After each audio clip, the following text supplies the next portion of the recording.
sizlarjonlar, men ming bor uzr so'rayman sizlardan. Jarayonni, ukollarimni ko'rsata olmadim, chunki shunaqa tezlikda ishladimki, shoshayotgandim. 15 minutda ukollarimni qilib tashladim o'zimga. Demak, 5 ta tochka qildim. Endi ko'karib ketmaganman, ko'ryapsizlar, chunki kokteyl qilmadim. Bu safar kokteyl olgan edim, hali chunki kapinitsalarim bor oladigan, поэтому kokteyl olmay turaman. Yuzim osilib ketishini oldini olish uchun uni qilib turmasam bo'lmaydi. 5 ta tochka muolajasini qildim. Botulina-terapiya muolajasini qildim. Lips kokteyl qildim, lekin bu filler emas, srazu aytaman, bu lab ishirish emas, bu vitaminlar. Lips kokteyl qildim. Ya'ni mayda ajinlarni yoyib, labni quruqligini ketkazish uchun, vitaminlar bilan to'yintirish uchun. Demak, shu. Botulina-terapiya bo'ynimga ham qildim. Bo'ynimga ham qilib bordim, ya'ni full face qildim, full face qilib ishladim.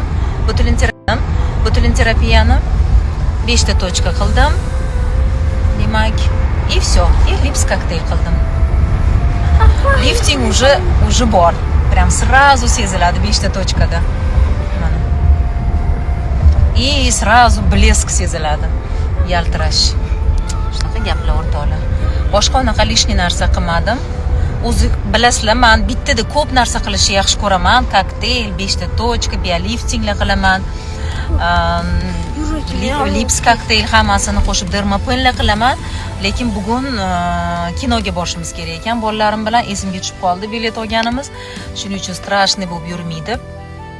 Senyak bermaydigan, no momentalniy rezultat berib, osilishlarini oldini oladigan muolajalarimni qilib qo'ydim. Ana shunaqa.